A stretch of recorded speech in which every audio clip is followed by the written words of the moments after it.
un souffle de brume glisse sur des allées silencieuses. Et quelque part, un secret attend qu'on le découvre. Les murs retiennent des murmures oubliés. Les horloges suspendent le temps. Et chaque geste cache une vérité que seuls les plus attentifs peuvent percevoir. Avant de commencer, dis-moi en commentaire, d'où écoutes-tu cette histoire? Et quelle heure est-il chez toi? Prêtez. Entrons dans l'histoire. La route s'élevait en lacets discrets à travers la pinède, et un brouillard léger enveloppait les arbres d'une buée argentée. La voiture avançait lentement, son moteur ronronnant avec cette prudence qui convenait aux routes de montagne. À l'arrière, Hercule Poirot s'était tassé dans son siège, le col de son manteau parfaitement ajusté, observant d'un œil pensif les contours flous d'un portail de fer forgé. « Le sanatorium d'Épine », murmura Hastings. Une bâtisse s'annonçait, claire et massive, perdue au milieu des conifères. Tout semblait ordonné, presque trop. L'air y avait cette odeur d'antiseptique et de cire froide, une propreté qui inquiétait davantage qu'elle ne rassurait. « Voilà, mon ami, » dit Poirot d'un ton calme, « un lieu où l'on soigne les corps, mais où l'on oublie de guérir les âmes. » Ils franchirent le perron. Nul bruit, sinon le vent. La porte s'ouvrit avec lenteur, comme si le lieu lui-même hésitait à accueillir les étrangers. Et déjà, Poirot, levant les yeux vers les hautes fenêtres closes, sentit qu'ici, quelque chose ou quelqu'un se taisait depuis trop longtemps. Le docteur Lemoine les attendait dans le vestibule, grand, mince, au visage raviné de fatigue. Il s'inclina avec une courtoisie presque rigide. « Mon cher Poirot, quelle joie de vous revoir après tant d'années !» Mais sa voix manquait d'assurance, et ses yeux, sous des paupières lourdes, semblaient se détourner de tout regard trop insistant. Il s'excusa d'un ton bas. Le personnel était surmené, les pensionnaires exigeants. Pourtant, derrière les paroles de convenance, Poirot perçut une nervosité contenue. Une infirmière passa dans le couloir, évitant soigneusement de croiser son regard. Le détective, imperturbable, posa son chapeau sur un fauteuil et observa un instant le docteur. « Vous semblez soigner ici bien des maux, » dit-il doucement, « mais peut-être aussi quelques secrets. » On les conduisit dans le grand salon, où un feu discret achevait de mourir. L'air y était tiède, mais imprégné de silence. 5 ou 6 pensionnaires occupaient la pièce. Un homme à la moustache trop soignée, une femme brune au regard absent, un jeune poète au teint maladif et 2 vieilles dames qui jouaient aux cartes sans un mot.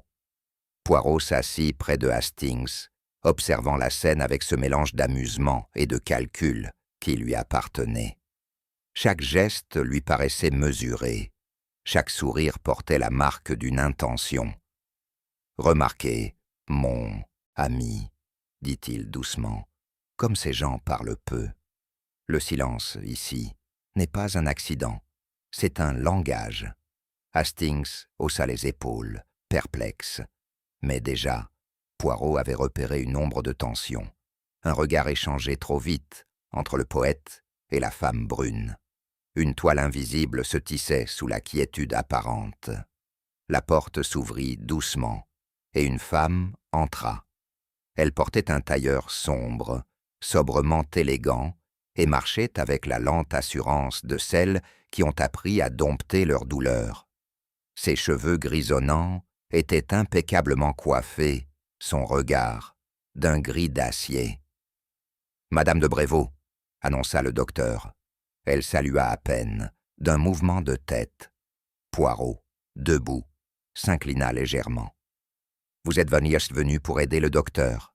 demanda-t-elle d'une voix calme, presque froide. « Je suis venue pour observer, madame.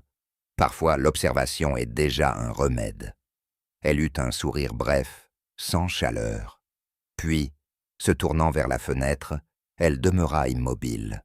Hastings remarqua la finesse de ses mains, nerveuses, toujours en mouvement. « Voilà, Hastings, » murmura Poirot, « une femme qui a beaucoup souffert et qui ne le pardonne pas encore. » Au centre du salon, sur la cheminée, trônait une pendule ancienne, massive, de marbre noir, veine et d'or. Les aiguilles s'étaient figées sur une heure précise, 11h13. Poirot s'en approcha, pencha la tête, puis fit un petit bruit de langue désapprobateur. 11h13, curieuse heure pour mourir ou pour mentir, n'est-ce pas, Hastings? Pour mentir, répéta Hastings, surpris. Poirot sourit, satisfait de son effet. Une horloge qui ne sonne plus est toujours suspecte. Elle s'obstine à prétendre que le temps s'est arrêté. Et pourtant, le temps, lui, continue son œuvre. Le docteur Lemoine intervint, gêné. Elle est détraquée depuis des mois, une babiole sans importance. Mais Poirot, sans répondre, posa la main sur le socle froid. Il regardait l'horloge comme on écoute un témoin muet qui s'apprête à parler. Le thé fut servi dans un silence presque religieux. Les tasses tintaient doucement, brisant à peine l'air figé du salon. Hastings tenta une plaisanterie, mais nul ne rit. Poirot observait les visages, les mouvements infimes, une main qui tremble, un regard qui fuit. « Quelle étrange atmosphère !» murmura-t-il.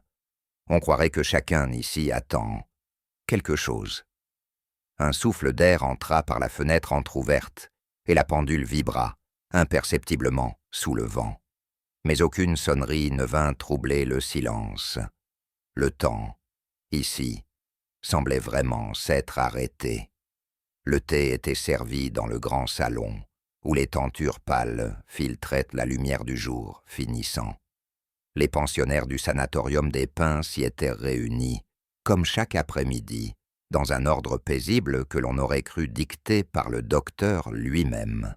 Poirot, installé à côté de Hastings, observait la scène avec ce mélange d'attention et d'amusement qui lui était propre. Un murmure de tasses, un bruissement de pages tournées, et sous ces gestes anodins, un malaise subtil. Rien ne clochait, et pourtant, tout sonnait faux. Le silence qui suivait chaque parole semblait peser plus lourd que les phrases elles-mêmes. Ces gens buvaient leur thé avec une lenteur étudiée, comme s'ils craignaient de briser quelque équilibre fragile. Poirot, les mains jointes, la tête légèrement inclinée, fixait leur visage. Chacun portait cette expression d'apparente sérénité qui cache les remords, la lassitude ou le souvenir d'un secret trop longtemps gardé. Il pensa soudain, « Ici, mon ami, la convalescence n'est pas du corps, mais de l'âme. » Le docteur Lemoine, fidèle à sa fonction d'hôte, entreprit de présenter ses pensionnaires à ses deux visiteurs. Le premier, M. Durieux, ancien financier, salua Poirot avec une courtoisie sèche. Son regard, d'un gris métallique, fuyait pourtant à la moindre question. Un homme brisé par quelque chute dont il refusait encore la honte. Vint ensuite Madame Duval, silhouette droite, vêtue de noir. Sa voix, douce et grave, respirait une piété sans chaleur. Elle parlait de Dieu comme on parle d'un devoir, sans foi véritable, mais avec discipline. Plus loin, un jeune homme frêle se leva pour les saluer. Armand, le poète. Ses doigts tâchaient d'ouvrir un carnet, qu'il referma aussitôt dès qu'il sentit les regards sur lui. Ses yeux étaient pleins d'ombre et de peur. Enfin, mademoiselle, Élise, la gouvernante, fit une discrète révérence. Elle avait le teint pâle des femmes nerveuses et la gentillesse de celles qu'on ne remarque qu'après coup. Poirot s'inclina, souriant. Il venait d'entrer dans un monde où chaque politesse semblait une manière nouvelle de mentir. Plus tard, alors que Hastings conversait avec mademoiselle Élise, madame de Brévaux s'approcha de Poirot. Elle tenait dans sa main une enveloppe crème, fine, d'une élégance presque affectée. « Voyez, monsieur Poirot, dit-elle d'une voix basse, c'est la 3e depuis lundi. » Il prit la lettre sans la lire, observant seulement la netteté du papier, l'écriture inclinée et le parfum discret de lilas qui s'en dégageait. « Elles contiennent toujours la même menace ?» demanda-t-il. « Pas une menace, non. Un rappel. Vous n'échapperez pas au passé. » Voilà tout. Elle détourna les yeux, le visage soudain blême. Poirot hocha lentement la tête. « Il est des choses, madame, qu'on ne fuit pas, en montant dans les montagnes. » Elle voulut sourire, mais sa bouche resta immobile.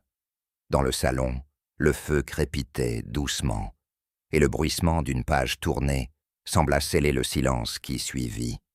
Hastings, quant à lui, s'était visiblement attaché à la compagnie de mademoiselle Élise. Elle parlait peu, mais ses mots portaient cette douceur maladroite qui le touchait toujours. Poirot, observant la scène de loin, ne put s'empêcher de sourire. « Mon cher ami, » murmura-t-il à part lui, « vous avez le cœur prompt à se remettre de la peur, mais lent à se méfier des apparences. » Hastings, rouge jusqu'aux oreilles, tentait d'expliquer l'intérêt profond qu'il portait à la poésie d'Armand, ce qui fit hausser un sourcil amusé à son compagnon. La jeune femme, de son côté, paraissait gênée. Ses doigts trahissaient une nervosité constante. « On se remet toujours mal des choses qu'on a vues ici, » souffla-t-elle sans le regarder.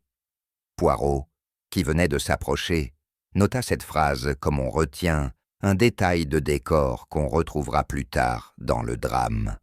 Le lendemain, le calme régnait au sanatorium, trop parfait pour être naturel.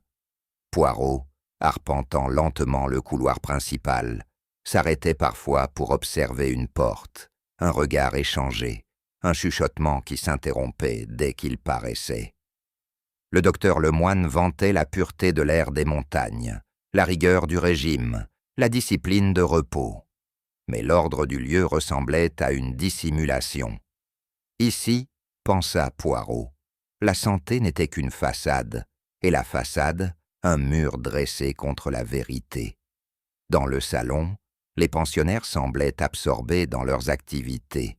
Le poète griffonnait nerveusement, Madame Duval priait, Madame de Brévaux lisait sans tourner les pages.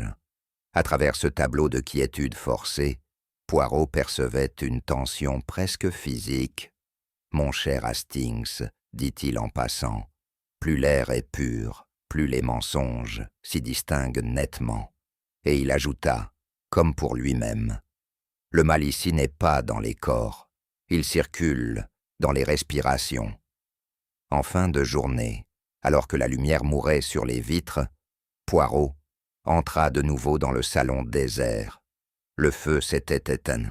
La pendule trônait toujours sur la cheminée, figée sur 11h13. Il s'approcha. Quelqu'un, récemment, avait tenté de la remonter. Il en reconnut la trace à la position du remontoir, légèrement déplacée. Il effleura du doigt la surface froide du marbre.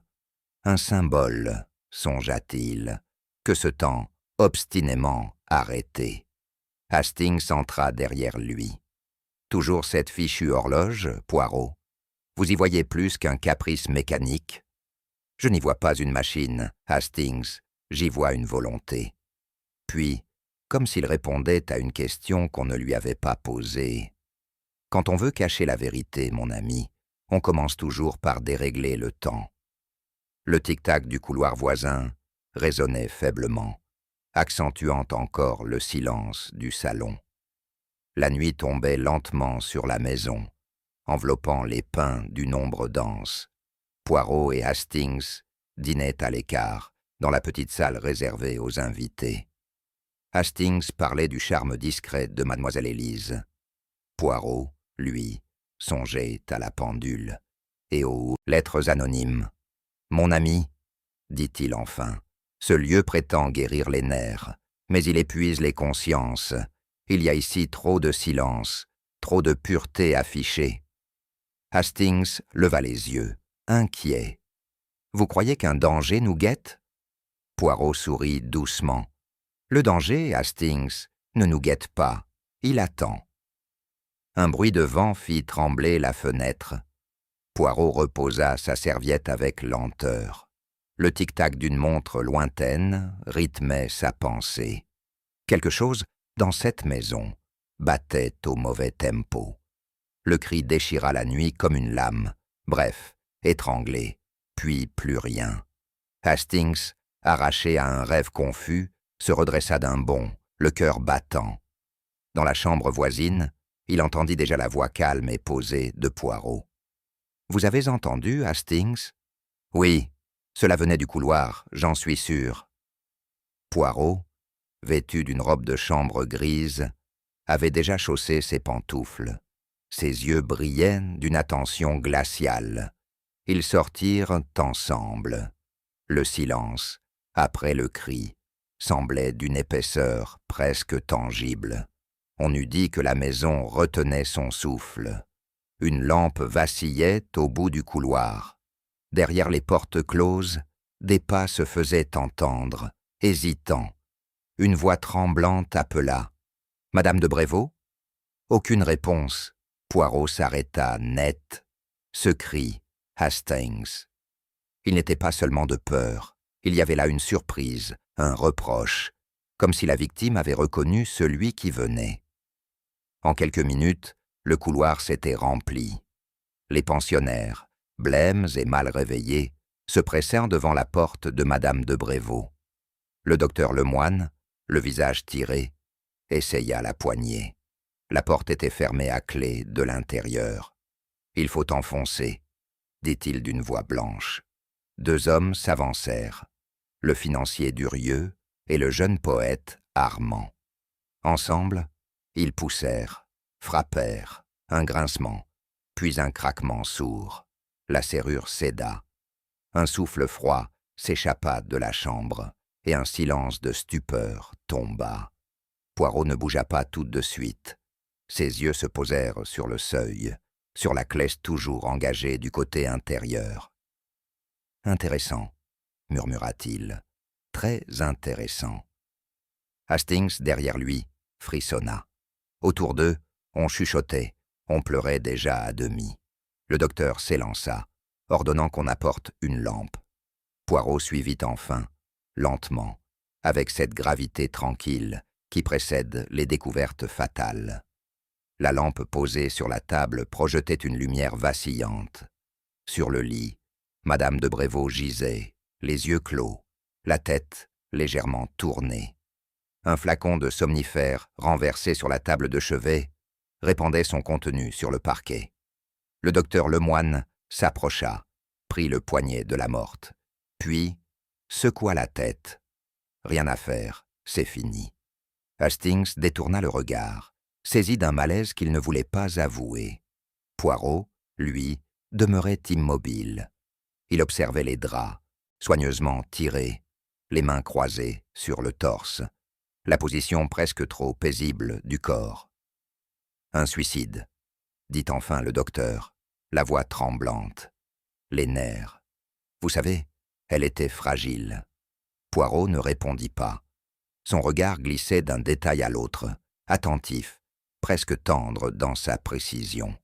« Mon cher docteur, » dit-il doucement, « les suicides sont rarement si ordonnés. » Puis il se pencha vers le sol, comme s'il venait d'y percevoir un murmure.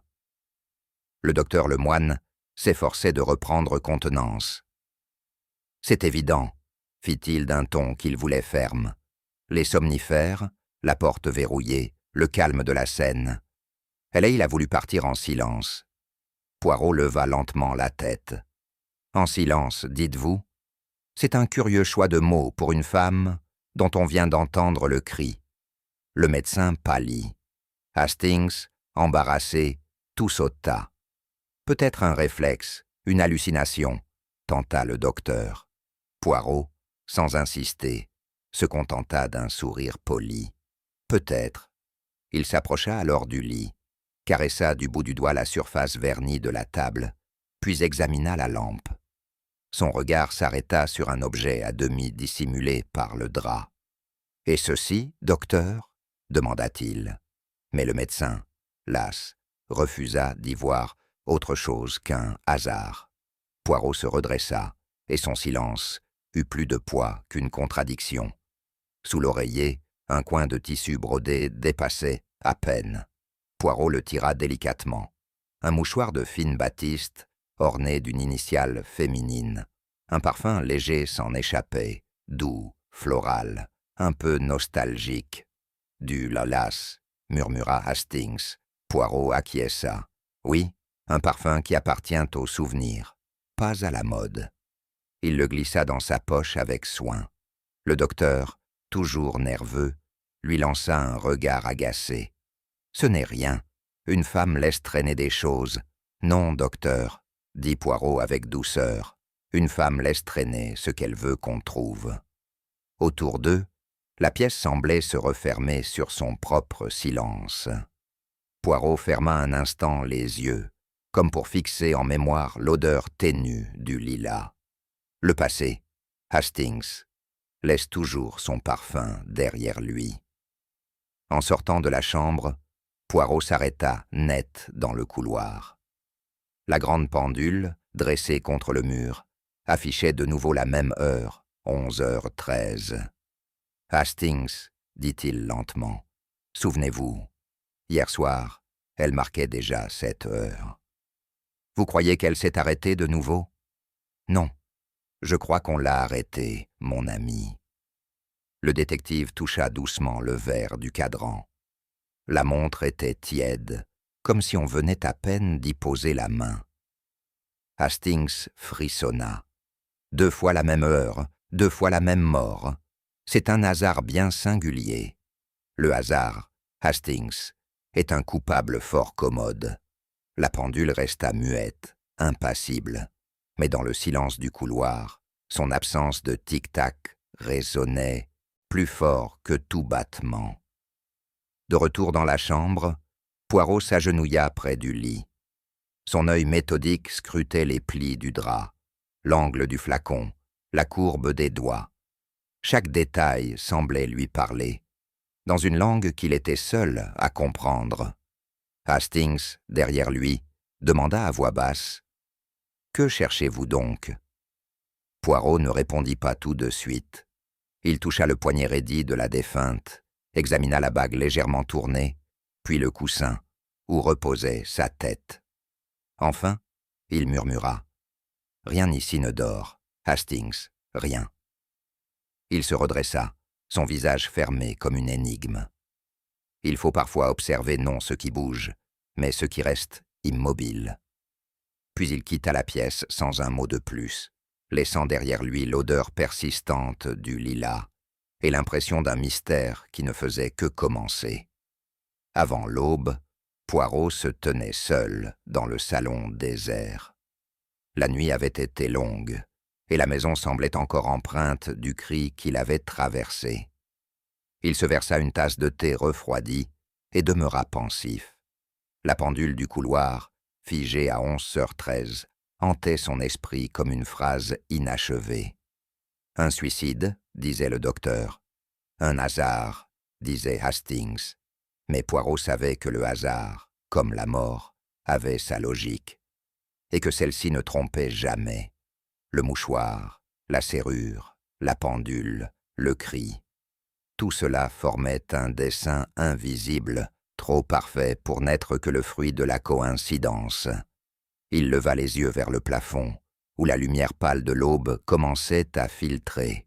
« Non, murmura-t-il, ce n'est pas la mort qui a frappé, c'est la main du temps, qu'on a forcé à se taire. » Et la maison resta muette, comme si elle approuvait. Le lendemain matin, alors que la maison retrouvait un calme feint, un visiteur inattendu demanda à parler à Poirot. C'était Monsieur Durieux, le financier déchu dont la silhouette discrète se fondait d'ordinaire dans le décor du sanatorium. Ce jour-là, cependant, Son agitation trahissait un trouble profond. « Monsieur Poirot, dit-il, je dois vous parler. Ce que j'ai à dire peut changer tout ce que vous croyez savoir. » Poirot l'invita à s'asseoir. L'homme hésita, froissant son mouchoir, puis finit par lâcher d'une voix saccadée. « On prétend que Madame de Brévaux est morte avant 11h30. Mais je l'ai vue, moi. Après, j'en suis certain. Elle m'a parlé dans le couloir. » Poirot ne broncha pas. « Ah, et quelle heure était-il, monsieur Durieux ? » 11h30, j'en suis sûr. Le regard de Poirot se fit doux, presque compatissant. « Voilà qui est fort intéressant, » murmura-t-il. « Car, voyez-vous, à 11h30, Madame de Brévaux était déjà morte depuis au moins un quart d'heure. » Ils s'installèrent dans le jardin d'hiver, baignés d'une lumière pâle. La brume glissait entre les vitres, dessinant sur le sol des formes mouvantes. Monsieur Durieux semblait plus nerveux encore, triturant ses gants avec des gestes désordonnés. Poirot, assis en face de lui, l'écoutait avec une bienveillance étudiée. Chaque mot, chaque silence de son interlocuteur était accueilli d'un hochement de tête lent, presque paternel.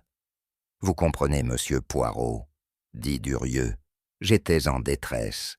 Elle seule me parlait encore avec bonté. Elle m'a promis de m'aider. » Poirot pencha la tête. « Et que disait-elle à 11h30 ? » Elle m'a demandé de lui laisser quelques jours. » Sa voix était fatiguée, mais douce. Oui, c'était bien elle. Poirot contempla un instant les mains de Durieux, longues, fines, tremblantes, tachées d'encre, et, sur le poignet gauche, il remarqua la trace légère d'une montre retirée trop vite. Pour prouver la véracité de ses dires, Durieux tira soudain de sa poche une montre de gousset. « La voilà, c'est elle qui me l'a dit. Regardez, je me souviens, je l'ai consultée à ce moment-là. » Poirot tendit la main, prit l'objet avec précaution. C'était une belle montre ancienne, fêlée sur le verre, mais soigneusement polie. Il l'ouvrit, examina les aiguilles, puis leva lentement les yeux vers le financier. « Mon cher monsieur Durieux, » dit-il doucement, « votre mémoire est admirable, seulement, cette montre ne fonctionne plus. » L'homme blêmit. « Ce n'est pas possible. » Poirot tourna le cadran vers la lumière. Les aiguilles y étaient figées sur 11h13. Un silence s'abattit, si lourd qu'on aurait entendu battre un cœur. Poirot referma la montre avec délicatesse. Curieux hasard, n'est-ce pas? La même heure que la pendule du couloir. Le temps, ici, semble décidément d'une exactitude funèbre.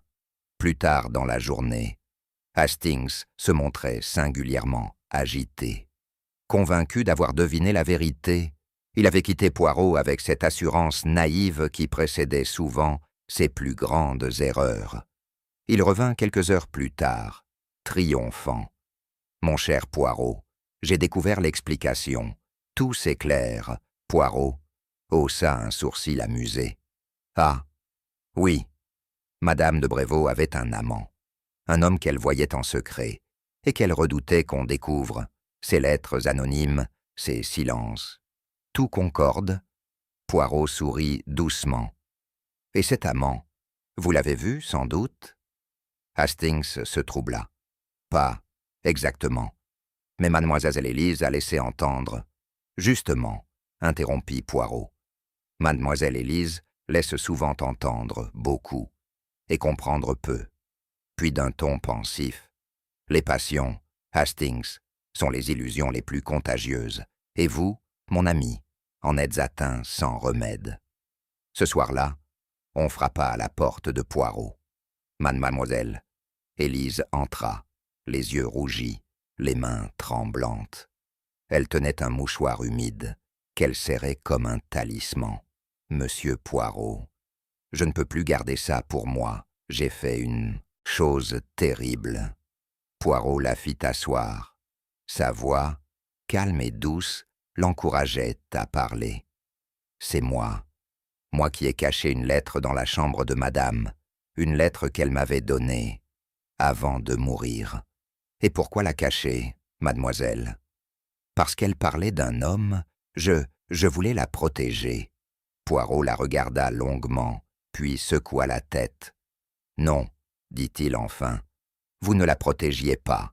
Vous protégiez quelqu'un d'autre. » La jeune femme éclata en sanglots, sans répondre. Poirot soupira. « Le mensonge, mademoiselle, est parfois plus pesant que la faute qu'il prétend couvrir. » Quand elle sortit, il resta pensif. Une larme de parfum au lilas flottait encore dans l'air. La nuit tombait. Poirot, seul dans le salon, contemplait la pendule muette. 11h13, toujours. Il se leva, fit quelques pas, puis s'arrêta devant elle. Ses doigts effleurèrent le cadran poussiéreux. « Le temps, murmura-t-il, est un serviteur loyal. Mais ici, on l'a contraint à mentir. » Dans son esprit, les faits s'ordonnaient. La montre de Durieux, la pendule, le cri, la lettre dissimulée. Tout semblait lié par une même obsession. Fixer le temps, l'arrêter à une heure précise. « Pourquoi 11h13 » répéta-t-il à voix basse. « Ce n'est pas un moment, c'est une intention. » Dehors, le vent se leva, gémissant dans les pins. Poirot serra les lèvres. Quand on répète un mensonge assez souvent, songea-t-il, même les aiguilles finissent par le croire. Il alluma une lampe, et son ombre s'étira sur le mur, mince et droite, comme une aiguille, elle aussi prête à se briser. Avant de regagner sa chambre, Poirot prit soin de ranger la table du salon. C'était un geste simple mais précis, presque rituel. Il remit chaque objet à sa place, la théière, les journaux, la lampe légèrement de biais. Hastings le regardait, perplexe. « Vous avez le souci du ménage ce soir ?» Poirot sourit. « L'ordre extérieur, mon ami, prépare l'ordre intérieur. Et avant la tempête, il faut que tout soit en équilibre. »« Quelle tempête ?» demanda Hastings, inquiet. Poirot leva la tête, son regard brillant d'une lueur étrange. « Celle du cœur humain, Hastings, la plus dévastatrice de toutes. » Il ajusta enfin la pendule, sans la remonter, et fit un pas en arrière. Chaque chose à sa place, chaque mensonge aussi, puis, d'un ton plus bas, « Demain, le temps recommencera à parler, et j'écouterai ce qu'il dira. » Poirot avait demandé à voir les dames du sanatorium. Elles se réunirent dans le petit salon clair, où flottait l'odeur du thé et de la cire. Chacune prit place avec un calme trop maîtrisé pour être sincère. Madame Duval, vêtue de noir, gardait les yeux baissés sur son chapelet. Mademoiselle, Élise triturait nerveusement un mouchoir entre ses doigts. Une autre feignait de lire. Poirot les observait sans parler. Ses yeux allaient d'un visage à l'autre, notant les micro-signes, la crispation d'un sourire, une respiration plus courte à l'évocation du nom de la défunte. Ce silence collectif était éloquent. Enfin, il se pencha légèrement. « Mesdames, murmura-t-il, j'aimerais évoquer un souvenir, un parfum peut-être. » Un frémissement traversa le groupe.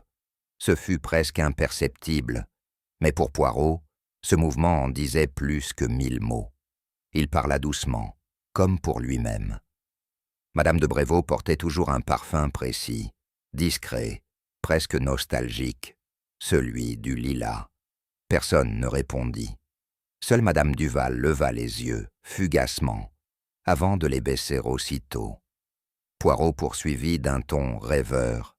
« Le lilas est un parfum de printemps, n'est-ce pas? Il évoque les promesses, les regrets, mais rarement la paix. Les pensionnaires restaient immobiles, prisonnières d'une politesse tendue. J'ai remarqué, ajouta-t-il, que nul autre ici ne semble emporté. Cela m'étonne, car ce parfum est si doux, si sentimental, un long silence, puis un froissement de robe, une respiration étranglée. « Moi, » dit enfin une voix calme, « moi, je le connais. » C'était Madame Duval. Tous les regards se tournèrent vers elle. Madame Duval rougit légèrement, puis croisa les doigts sur ses genoux. « Madame de Brévaux et moi, » dit-elle d'une voix contenue, « nous étions amis autrefois, à une époque lointaine, où les lilas fleurissaient dans nos jardins. » Elle tenta un sourire. Elle aimait ce parfum, je l'ai aimé aussi. C'était un souvenir commun, une manière de se rappeler. Poirot la regardait attentivement. Ses mots étaient justes, mais son ton, trop préparé, sonnait faux. « Et vous en portez encore, madame ?» demanda-t-il doucement. Elle hésita. « Non, plus maintenant. Le temps en a effacé la douceur. » Poirot se leva lentement. « Le temps, madame, n'efface rien. Il conserve, comme le lilas, qui garde sa senteur, même fanée. » Et sur ces mots légers, il se retira, laissant derrière lui un parfum à peine perceptible de trouble. Quelques heures plus tard, Poirot frappa discrètement à la porte de Madame Duval. Elle lui ouvrit, surprise mais digne. « Vous me pardonnerez, madame, » dit-il poliment. « J'ai une petite curiosité. » Il parcourut la chambre du regard. Tout y était en ordre méticuleux, à l'image de celle qui l'occupait. Mais sur la coiffeuse, un détail attira son attention. Un flacon de cristal, finement taillé, dont l'étiquette effacée laissait deviner un nom, lilas blanc. Poirot s'en approcha. « Charmant souvenir, » dit-il en le prenant entre ses doigts. Madame Duval blêmit. « C'est un cadeau ancien, » balbutia-t-elle, « de ma chère amie. »« Ah, je vois, un souvenir. Les souvenirs, ma madame, ont parfois la délicatesse d'un parfum, mais aussi sa persistance. » Il reposa le flacon, s'inclina. « Vous permettez que je le garde en mémoire ?» Elle hocha la tête sans répondre. Poirot quitta la pièce. Derrière lui, le parfum semblait plus fort. Le lendemain, il revint, prétextant un thé. Madame Duval, d'abord réticente, finit par accepter. Leurs tasses ne fumèrent dans un silence poli. « Vous avez eu une vie admirable, madame, » dit Poirot doucement. « Une existence de devoir, de prière. Et pourtant, il y a dans vos yeux une peine ancienne. » Elle baissa la tête. « La douleur purifie, monsieur Poirot. » « Oui, mais elle altère aussi, parfois. Elle se change en quelque chose d'autre, en reproche, en désir de justice, en vengeance. » Elle tressaillit. « Vous parlez comme un prêtre. »« Non, madame, comme un homme, qui a beaucoup vu les âmes humaines lutter avec elles-mêmes. » Elle eut un sourire triste. « Et vous croyez, monsieur Poirot, que la vertu peut céder à la haine ? Non, madame. Je crois que la vertu peut l'abriter, comme une flamme cachée sous la prière. » Elle détourna le regard, murmurant. « Vous avez une manière cruelle de dire les choses vraies. » Poirot répondit doucement. « Non, seulement une manière juste. » Quand Poirot sortit, le couloir était plongé dans une clarté grise. Il s'arrêta un instant devant la porte, inspira profondément. Le parfum du lilas s'en échappait encore, fragile mais obstiné. Il referma les yeux. Tout s'ordonnait peu à peu dans son esprit. Le flacon jumeau, le souvenir d'enfance, les lettres anonymes, la dévotion affichée. Il murmura. Les parfums, Hastings, sont comme les souvenirs. On croit les cacher, mais ils s'infiltrent partout, jusque dans le cœur. En descendant l'escalier, il croisa Mademoiselle Élise qui portait un plateau de tasses. Elle détourna les yeux, nerveuse. Poirot sourit à peine. « Vous sentez cela, mademoiselle ?» demanda-t-il. « Du lilas ? » ?»« Oui, monsieur. Il flotte souvent ici, sans qu'on sache d'où il vient. »« Peut-être du passé, » répondit-il doucement. « Le passé a toujours plus d'imagination qu'on ne le croit. » et il s'éloigna, méditatif, tandis que le parfum s'effaçait lentement derrière lui. Poirot tenait un dossier soigneusement plié dans ses mains, résultat de plusieurs heures passées à examiner de vieilles correspondances. Chaque lettre, chaque facture, chaque note manuscrite semblait former une trame invisible qui reliait Madame de Brévaux à un scandale financier d'autrefois. Il lut à voix basse, presque pour lui-même, les mots d'un banquier. La perte est totale. Je n'ai plus que des ruines et des regrets. Chaque nom lui racontait une histoire de trahison, de confiance brisée. Les victimes, anciennes connaissances ou partenaires, avaient été ruinées non par la malveillance seule, mais par des décisions prises dans l'urgence, dans la confusion de la guerre. Madame de Brévaux, femme raffinée et réservée, avait caché ses cicatrices derrière une façade de dignité. Poirot posa les lettres, la mine sombre. « Fascinant », murmura-t-il. « Le passé, Hastings, est un spectre patient.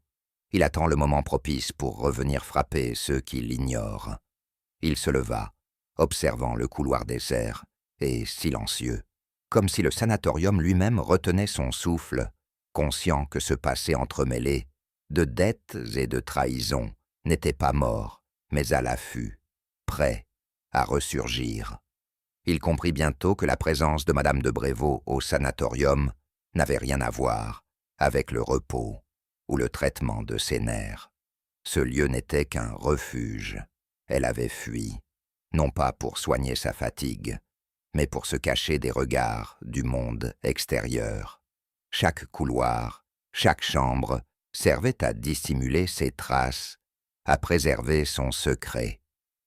Poirot se promenait lentement dans les galeries silencieuses, étudiant les portes closes, les rideaux soigneusement tirés. Tout dans cette maison semblait conçu pour masquer une réalité plus que pour guérir un corps. « Elle n'est pas venue pour respirer, Hastings, » dit-il d'un ton grave. « Elle est venue pour se préserver. » La lecture de ces détails, lettres, notes, regards, lui confirmait que le sanatorium n'était pas un lieu de cure, mais une mise en scène. Chaque sourire, chaque mot poli de la part des pensionnaires était teinté de méfiance. Poirot pensa, même le calme de cette maison cache un mouvement invisible, un réseau de secrets qui ne demande qu'à éclater. Dans un moment de discrétion, Poirot convoqua plusieurs pensionnaires. Il voulait comprendre, relier les fils de cette trame invisible. Chacun vint à son tour, le regard prudent, la voix mesurée. « Vous connaissez tous Madame de Brévaux, » dit-il doucement. « Mais dans quelle mesure ces actions ont-elles pu vous toucher ?» Peu à peu, les confidences émergèrent. Dettes perdues, contrats rompus, illusions brisées. Presque tous, directement ou indirectement, avaient souffert de l'influence de la défunte ou de son défunt mari. Les récits s'entrelacèrent comme une toile. Certaines blessures étaient anciennes, d'autres encore vives, mais toutes convergeaient vers un même point.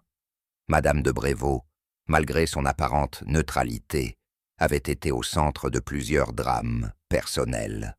Poirot écoutait, immobile, hochant la tête. « Voyez-vous, Hastings, dit-il enfin, le cercle des blessés n'est jamais un hasard. Il y a toujours un fil conducteur, même quand il est dissimulé derrière des années de bienséance et de silence. Chaque nom prononcé semblait réveiller un écho dans la maison, comme si les murs eux-mêmes retenaient les secrets qu'ils avaient vus naître. » Poirot se redressa, le regard brillant d'ironie. « Fascinant, » murmura-t-il. « Chaque résident a un motif plausible, et tous convergent vers un même centre, la victime. Trop parfait pour n'être qu'un hasard. » Il détailla mentalement les coïncidences. Dette, trahison, rancune, tenace. Chaque sourire poli dissimulait un ressentiment. Chaque silence contenait un reproche. L'ordre apparent de la maison, masquait un chaos émotionnel latent. « Voyez, Hastings, dit-il, le monde extérieur croit que ces maisons calmes abritent la paix. Mais la réalité... Ah, la réalité est plus compliquée. » Il observa un instant le poète frêle, les doigts crispés sur son carnet, puis Madame Duval, les lèvres serrées. Chaque présence ici avait une histoire à raconter, un ressentiment à nourrir. Trop de coïncidences, se murmura Poirot. Trop de raisons pour que le mal ne frappe qu'une seule fois par accident. La lumière déclinante du crépuscule glissait sur les rideaux, accentuant les ombres et les contours des secrets encore invisibles. Soudain, un cri transperça l'air. Hastings bondit en avant, suivi de Poirot. La tension accumulée éclatait dans les couloirs. Le jardin, d'ordinaire paisible, était désormais le théâtre d'un drame. Le corps du jeune poète, M. Armand, gisait près du pavillon, ses doigts tachés d'encre, le carnet trempé de rosée à ses côtés. L'horreur se répandit parmi les pensionnaires qui accouraient, les voix tremblantes. Poirot s'approcha, impassible, analysant chaque détail. La position du corps, l'angle du carnet, la rosée fraîche sur les pages. Tout parlait d'un moment brusque, inattendu. « Personne n'a dû le toucher après sa chute », observa-t-il à voix basse. Hastings tremblait, ses yeux remplis de peur et d'incompréhension. « Encore une mort », murmura-t-il. Poirot se pencha sur le carnet, puis releva le visage. « Non, Hastings, ce n'est pas la mort qui parle ici, mais le temps, et ceux qui le manipulent. » Le vent souleva quelques feuilles tombées des arbres et fit frissonner le jardin silencieux. Le poète était immobile, mais le mystère qui l'entourait venait de s'épaissir, tissant un fil invisible reliant les âmes du sanatorium. Les cris s'élevèrent. Les pensionnaires se précipitèrent dans le couloir, certains invoquant la malédiction, d'autres murmurant vengeance divine. La peur s'infiltra dans chaque recoin, transformant la maison en un lieu d'angoisse palpable. Le docteur Lemoine tenta de rétablir le calme, sa voix tremblante, résonnant à travers les murs. Mais ses efforts semblaient vains. Les visages des pensionnaires reflétaient la confusion et la panique, chacun cherchant dans l'autre un repère qui n'existait pas. Poirot restait au centre, immobile, l'œil attentif à chaque détail, mains crispées, regard fuyant, respiration haletante. La peur, Hastings, murmura-t-il, déforme l'espace et le temps. Elle révèle ce que le calme a dissimulé. Même les objets du quotidien semblaient animés. Le vent faisait teinter une fenêtre mal fermée. Un rideau trembla et dessina sur le sol des ombres mouvantes. Hastings s'agrippa au bras de Poirot, cherchant un soutien dans cette frénésie soudaine. « Mon ami, tout cela est trop étrange. » Poirot hocha lentement la tête, déjà plongé dans ses réflexions, laissant la panique se déployer autour de lui comme un voile que seules ses petites cellules grises pouvaient traverser. Alors que la nuit s'installait, Hastings errait dans le couloir, incapable de chasser le spectre de la violence soudaine. Il regardait autour de lui, soupçonnant chaque visage, chaque geste. Même le calme apparent de Poirot lui paraissait suspect. « Comment pouvez-vous rester si impassible ?» demanda Hastings d'une voix tremblante. Poirot le considéra, le regard clair, mais détaché. « Mon ami, dit-il doucement, ce n'est pas l'impassibilité, c'est la patience. » Hastings frissonna. « Mais, et si tout le monde ici avait quelque chose à cacher ? » « Alors, Hastings, répondit Poirot, nous sommes au cœur du problème, chaque secret, chaque douleur, chaque mensonge s'entrelace, et nous devons observer, attendre, comprendre. » Hastings comprit que l'angoisse n'était pas seulement extérieure, Elle s'infiltrait dans les esprits, même dans celui du plus loyal des amis. Le sanatorium retrouva son silence, presque surnaturel, à mesure que la nuit avançait. Seul dans le salon, Poirot méditait sur les événements de la journée. Les 2 morts, les secrets révélés, les faux semblants et les lettres anonymes formaient un ensemble complexe, presque artistique dans sa cruauté. Il s'assit, prit une tasse de thé refroidi et laissa ses pensées suivre le fil invisible qui reliait chaque incident. « Un suicide peut-il être si ordonné ?»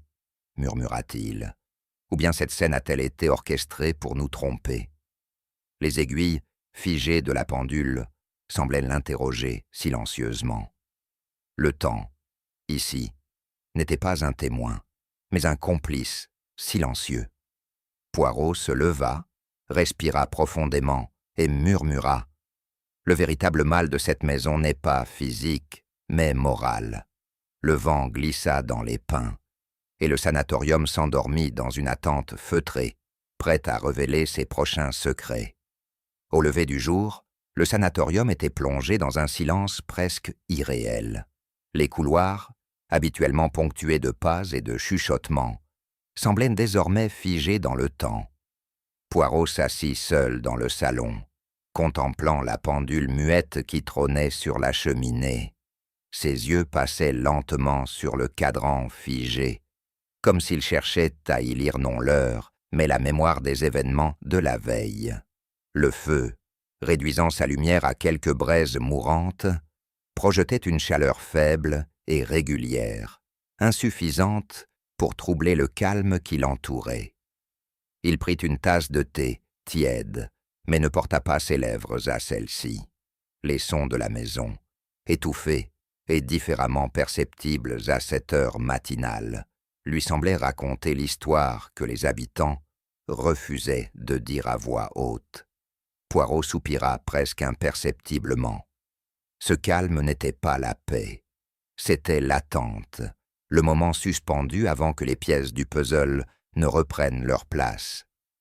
Assis face à la fenêtre, Poirot laissa son regard dériver vers les pins étirés par le vent. Dans sa tête, les fragments du mystère s'alignaient, formant un chemin invisible mais précis. Il pensa à la pendule arrêtée sur 11h13, à la montre cassée de Durieux et au parfum subtil du lilas qui persistait dans les chambres et les souvenirs. Chaque indice, pris isolément, semblait insignifiant, mais assemblé, il racontait une histoire que seul un esprit méthodique pouvait reconstituer. Poirot ferma les yeux un instant, laissant ses petites cellules grises opérer. Les visages des pensionnaires, leurs gestes, leurs regards, même leur silence, prenaient un sens nouveau. « Le temps, murmura-t-il, n'est pas seulement ce que l'on mesure. Il est aussi ce que l'on manipule, ce que l'on simule, ce que l'on trahit. » Son esprit, calme mais affûté, écartait les distractions superficielles pour ne retenir que la vérité sous-jacente. Un éclair de lucidité traversa Poirot. Il comprit enfin que l'heure du crime, 11h13, n'avait jamais été réelle. Elle n'était qu'une construction soigneusement élaborée pour fausser toute chronologie. Un mensonge matérialisé dans le temps, figé sur la pendule et reproduit par la montre de Durieux. Chaque mouvement, chaque alibi, chaque attention portée à l'heure exacte n'était qu'un décor destiné à induire en erreur ceux qui chercheraient à comprendre la réalité. « Quelle ingénieuse tromperie !» murmura-t-il, non pour condamner mais pour observer et comprendre. Le tic-tac de la maison, même inaudible, semblait battre en opposition à cette illusion. Poirot analysait mentalement toutes les interactions, les regards et les gestes de la veille, reconstituant l'orchestration du mensonge. Dans son esprit, la scène se déplaçait, les aiguilles et les témoins se remettant à leur place comme des pièces d'échecs invisibles. Il passa en revue chaque alibi, chaque mouvement suspect, chaque mot prononcé. Tout avait été conçu pour créer une scène mensongère. Le cri dans le couloir, le corps retrouvé, la pendule arrêtée, les lettres anonymes, rien n'était accidentel. Le crime véritable, pensa Poirot, avait eu lieu bien avant la scène artificiellement orchestrée. Tout le reste n'était qu'un théâtre destiné à brouiller les pistes et à créer une illusion de simultanéité. Les acteurs jouèrent leur rôle avec conviction, murmura-t-il. Mais même les meilleures mises en scène laissent des indices, des traces imperceptibles à l'œil non entraîné. Il visualisa les gestes des pensionnaires, leurs regards furtifs et leurs réactions, chaque détail s'inscrivant dans la logique du crime véritable. Tout ce théâtre du temps révélait non seulement l'intention de la mort, mais aussi la psychologie de celle qui avait voulu manipuler le temps lui-même, figeant la vérité à une heure symbolique. Enfin, Poirot relia le parfum de lilas au moment précis qu'il observait. Il ne s'agissait pas du soir du meurtre, mais d'un souvenir plus ancien, d'un rendez-vous entre la victime et son bourreau, gravé dans la mémoire olfactive. Chaque inhalation du parfum évoquait une trame ancienne, un secret jalousement conservé. La fragrance n'était plus seulement un détail sensoriel, elle devenait témoin, trace persistante du passé qui revenait hanter le présent. Poirot inspira doucement, laissant l'odeur s'imprégner dans son esprit, puis fit le lien avec la montre arrêtée et la pendule muette. « Le passé ne meurt jamais vraiment », murmura-t-il. « Il s'invite toujours, parfois sous la forme la plus innocente. Un parfum, un mot, un geste oublié. Chaque détail prenait une signification nouvelle, un sens que seule l'acuité d'un esprit méthodique pouvait déchiffrer. » Poirot se leva lentement, s'approcha de la cheminée et replace la pendule avec un soin méticuleux. Il la laissa immobile, symbole d'un temps volontairement suspendu, et murmura à voix basse « Le temps, Hastings, n'a pas menti. On l'a fait taire. » Il contempla le salon désert, ses yeux parcourant chaque objet comme pour vérifier l'alignement des pièces du puzzle invisible. Les traces du crime, les souvenirs des victimes, les fausses pistes laissées par les pensionnaires, tout était désormais clair dans son esprit. Le calme de la maison ne signifiait plus rien d'autre que l'attente du moment où la vérité serait révélée. Le temps peut être un complice ou un juge, ajouta-t-il, mais jamais un menteur, si l'on sait l'écouter. Il inspira profondément, le regard fixé sur le cadran immobile, et laissa ses pensées s'étendre sur les événements de la nuit, sur la construction méticuleuse du crime et sur la fragile humanité de ceux qui l'observaient. Le jour se leva plus pleinement, filtrant à travers les fenêtres, et le sanatorium, encore silencieux, semblait retenir son souffle, conscient que bientôt le mystère commencerait à se délier. Le salon baignait dans une lumière matinale douce, filtrée par les voilages tirés. Les pensionnaires étaient rassemblés, assis dans un ordre convenu, mais chaque visage traduisait l'inquiétude sous-jacente. Les mains se joignaient nerveusement, les regards se croisaient en silence. Poirot, immobile près de la pendule, contemplait les aiguilles figées. Son expression était calme, mais ses yeux brillaient d'une lueur pénétrante. Chaque respiration, chaque tic-tac imaginaire des pendules environnantes semblait suspendu à ses lèvres. « Mesdames et messieurs, » dit-il d'une voix posée, « j'ai examiné attentivement les événements de ces derniers jours. Le chaos, les lettres anonymes, les accidents et les coïncidences. Tout a désormais un sens, un frémissement parcourut la salle. Personne ne parlait, chacun retenait son souffle. Même le vent, en passant à travers les pins du jardin, semblait s'être tu pour écouter. Poirot poursuivit. « Je vous demande de garder votre calme et d'écouter attentivement. La vérité n'est pas seulement un mot ici. Elle est une trame complexe tissée par le passé et le présent. Les pensionnaires restèrent immobiles. Le temps, suspendu à la voix du détective, semblait s'incliner devant la logique et la précision de ses observations. Poirot s'avança légèrement, joignant les mains devant lui, et commença à dérouler son raisonnement avec cette clarté méthodique qui rendait ses paroles irréfutables. Tout d'abord, la pendule, dit-il en désignant l'instrument figé sur 11h13. Elle n'a jamais indiqué le véritable moment de la mort. Son arrêt n'était pas accidentel, mais soigneusement orchestré. Hastings se pencha, fasciné par la précision du raisonnement. Ensuite, la montre de Durieux, poursuivit Poirot. Arrêtée sur la même heure que la pendule, elle a servi à confirmer l'illusion créée. Les témoins m'ont été manipulés par cette concordance apparente. Convaincu d'un horaire fictif, le parfum de lilas, enfin, compléta cette trame.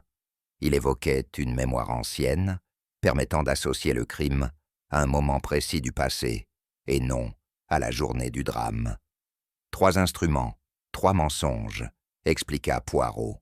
3 éléments distincts pour créer une heure fictive et tromper la logique des observateurs. Il parcourut les regards des pensionnaires. La tension était palpable, chacun devinant qu'il avait été témoin de manipulations subtiles. Tout cela, conclut Poirot, a été orchestré avec soin. Le crime véritable a été masqué par le théâtre de ses artifices, et ceux qui ont observé n'ont vu que ce que l'auteur voulait leur montrer. Poirot s'assit lentement, le regard fixe sur la pendule muette, et reconstitua mentalement la scène. Chaque geste, chaque action des pensionnaires prenait un sens nouveau. L'auteur de cette tromperie, murmura-t-il, n'a pas seulement voulu tuer, elle a voulu inscrire la mort dans un moment symbolique. Il désigna Madame Duval, dont la main tremblait légèrement. « Vous voyez, continua-t-il, cette heure, 11h13, correspond à une date du passé, à un souvenir précis. La dernière querelle entre Madame de Brévaux et son mari défunt. Le choix n'est pas innocent. Arrêter le temps à cet instant précis, c'est offrir à la mémoire un pouvoir que la vie avait refusé. » Poirot détailla les manipulations. Le flacon renversé, la serrure de la chambre, le silence orchestré et le parfum de lilas placé comme témoin olfactif. Tout a été préparé avec minutie pour recréer ce moment symbolique, expliqua-t-il. Le temps a été suspendu artificiellement, afin que l'instant de la mort semble répondre à la symbolique et non à la réalité. Hastings frissonna en comprenant la profondeur de la mise en scène. « Vous voyez, Hastings, conclut Poirot, un meurtre peut être exécuté de manière parfaite, et pourtant raconter 2 histoires à la fois, celle du présent et celle du passé. » Poirot se tourna lentement vers Madame Duval, tenant à la main le mouchoir délicatement parfumé. Ses yeux, calmes mais perçants, se posèrent sur la femme pieuse qui baissa la tête. « Madame, dit-il, je crois que ce détail final, le lilas, vous appartient. Vous avez voulu fixer le temps, arrêter le moment et offrir au souvenir une consistance que le monde avait effacée. » Madame Duval chancela légèrement. Son souffle se fit court. Les larmes montèrent à ses yeux. « Oui, » murmura-t-elle d'une voix brisée, « je l'ai fait, je l'avoue. J'ai voulu offrir à Dieu la justice que la vie refusait. » Poirot s'approcha encore. « Vous n'avez pas agi par haine seule, » expliqua-t-il. « Vous avez agi par mémoire et par douleur. La pendule, la montre, le parfum. Tout était destiné à inscrire dans le présent un passé que la mort ne pouvait effacer. » Madame Duval s'assit, tremblante. Ses mains serrèrent le mouchoir, comme pour y retenir la force de ses émotions. « Tout ce que j'ai fait, continua-t-elle, C'était pour rappeler que certaines blessures ne cicatrisent jamais, et que la vengeance n'est pas toujours cruelle. Parfois, elle est juste. Poirot inclina la tête, respectueux. La justice du cœur, madame, est plus complexe que celle des hommes, dit-il doucement. Et vous venez de la rendre visible. Hastings, debout à quelques pas, observa en silence. Le parfum du lilas flottait encore, léger, témoin d'un secret enfin révélé, et le sanatorium semblait retenir son souffle, comme pour approuver cette ultime confession. Poirot se tourna vers la pendule figée, la main effleurant délicatement le verre du cadran. Il laissa son regard s'attarder sur les aiguilles, immobile, et parla avec cette douceur qui lui était propre, une voix qui s'imposait sans effort. « Mes amis, dit-il, cette pendule que vous considérez comme cassée n'a jamais été endommagée. Elle a été arrêtée volontairement, à 11h13. Un murmure parcourut la salle. Les pensionnaires échangèrent des regards incertains, mais aucun ne bougea. « Pourquoi ?» demanda mademoiselle Élise d'une voix tremblante. Poirot inspira profondément, pour rappeler que le temps ne se mesure pas seulement aux heures et aux minutes, mais aux actes que nous portons en nous. Cette heure, fixée par madame Duval, n'était pas un oubli, mais un symbole de remords, un hommage à la mémoire de ce qui a été perdu.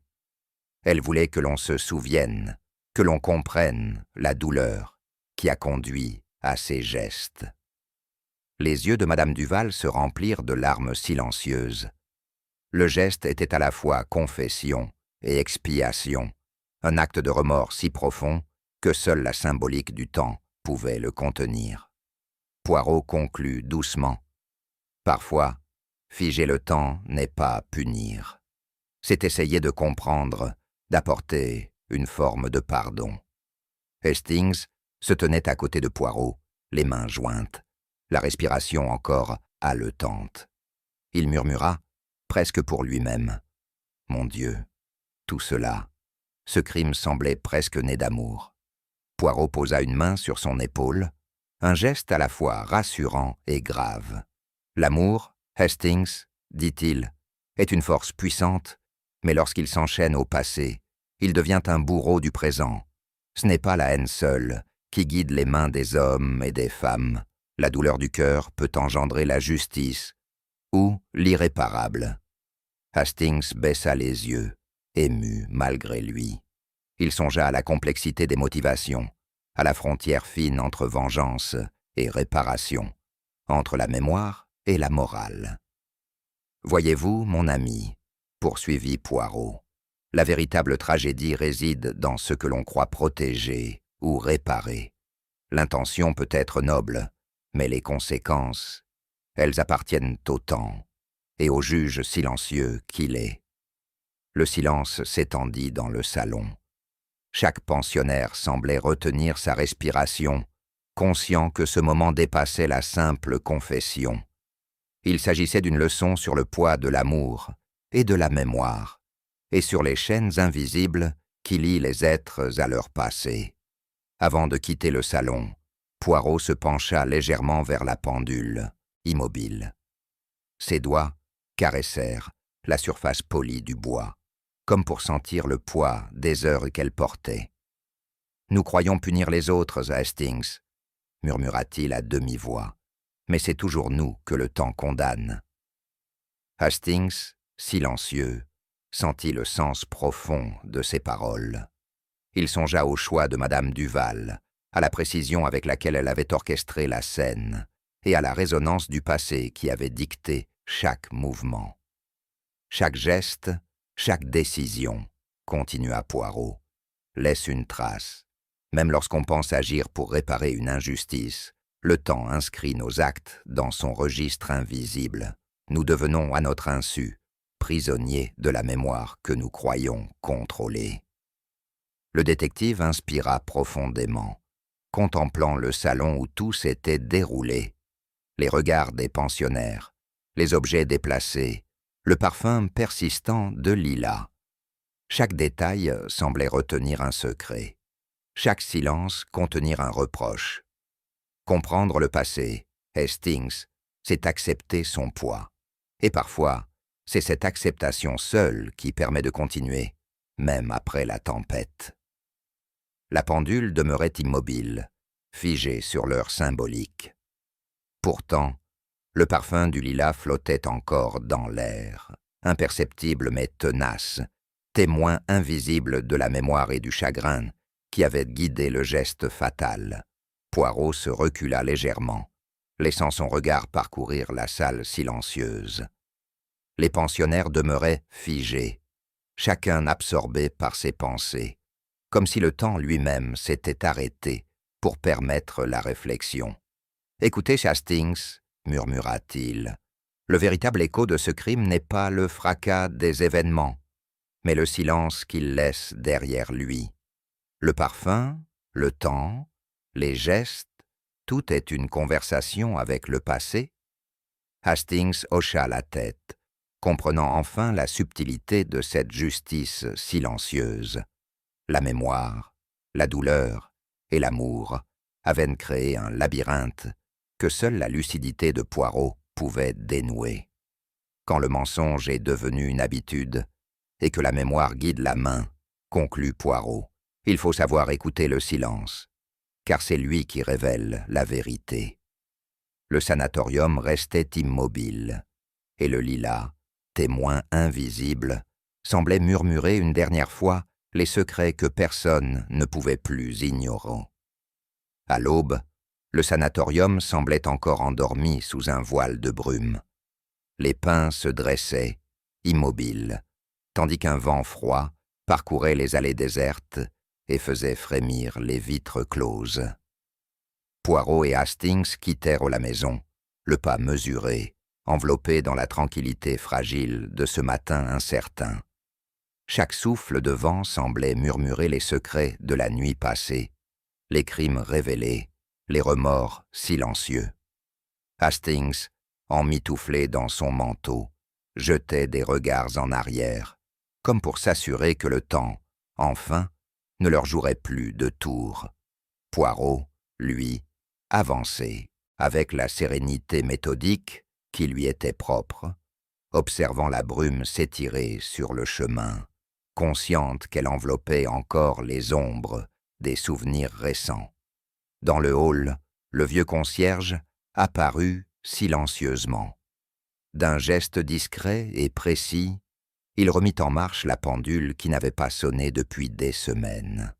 Le tic-tac renaissait, léger, obstiné, comme si l'instrument reprenait une respiration oubliée. Poirot s'arrêta un instant, la main posée sur le bois poli, écoutant le rythme régulier qui semblait harmoniser le temps avec la logique retrouvée. Hastings, à ses côtés, sentait que ce son, simple et constant, marquait la fin d'une attente, la fin d'un mensonge soigneusement orchestré. Le carillon résonna pour la première fois depuis des semaines. Hastings s'arrêta, troublé, comme si le son ramenait à la vie tout ce que le silence avait figé. Les notes légères traversaient les halles vides, frappant doucement le cœur des souvenirs et des drames récents. Poirot, imperturbable, laissa ses yeux parcourir l'espace. « Le temps reprend son cours, Hastings, » murmura-t-il, « et avec lui, la vérité que nous avons observée peut enfin s'écouler naturellement. » Chaque son semblait effacer, ne serait-ce qu'un instant, le poids du passé qui pesait encore sur les pensionnaires et sur les pierres du hall. Alors qu'ils poursuivaient leur chemin vers la sortie, Hastings murmura presque pour lui-même. Était-elle mauvaise ou simplement malheureuse? La question, suspendue dans l'air frais du matin, flottait entre jugement et pitié. Poirot ne répondit pas tout de suite, laissant le silence répondre pour lui. Le vent jouait avec les feuilles, emportant les doutes et les craintes, mais laissant derrière lui la mémoire intacte des événements. Hastings sentit que certaines réponses appartiennent à ceux qui observent et que le jugement humain ne peut toujours saisir la subtilité des cœurs blessés et des passions contrariées. Poirot posa une main sur l'épaule de son ami et répondit avec douceur, presque comme une leçon de vie. « Le cœur, mon ami, dit-il, est une horloge bien plus capricieuse que celle du salon. » Les aiguilles de la pendule accompagnaient désormais leurs pas tandis qu'ils s'éloignaient, en rythme avec cette vérité nouvelle et silencieuse. Hastings inspira profondément, sentant que le monde reprenait un cours naturel, mais que certains mystères, imprégnés de mémoire et de chagrin, ne disparaissent jamais totalement. Le tic-tac, constant et obstiné, marquait non seulement le passage des heures, mais aussi le retour d'une justice discrète, d'une leçon sur le temps, les erreurs et la complexité des cœurs humains. Et tandis qu'il s'éloignait dans la brume matinale, le sanatorium, silencieux mais attentif, semblait enfin respirer, délivré d'un poids invisible depuis trop longtemps. Le temps reprend son cours, mais les souvenirs et les secrets demeurent suspendus dans l'air, invisibles mais présents. Et vous, auriez-vous su démêler le mensonge du passé et découvrir la vérité avant que le temps ne s'enfuit? Si cette enquête vous a captivé, likez la vidéo, partagez-la avec d'autres passionnés et abonnez-vous pour ne jamais manquer un mystère. Et tandis que la brume s'efface, il reste toujours une trace délicate de lilas, comme un murmure oublié qui continue de veiller.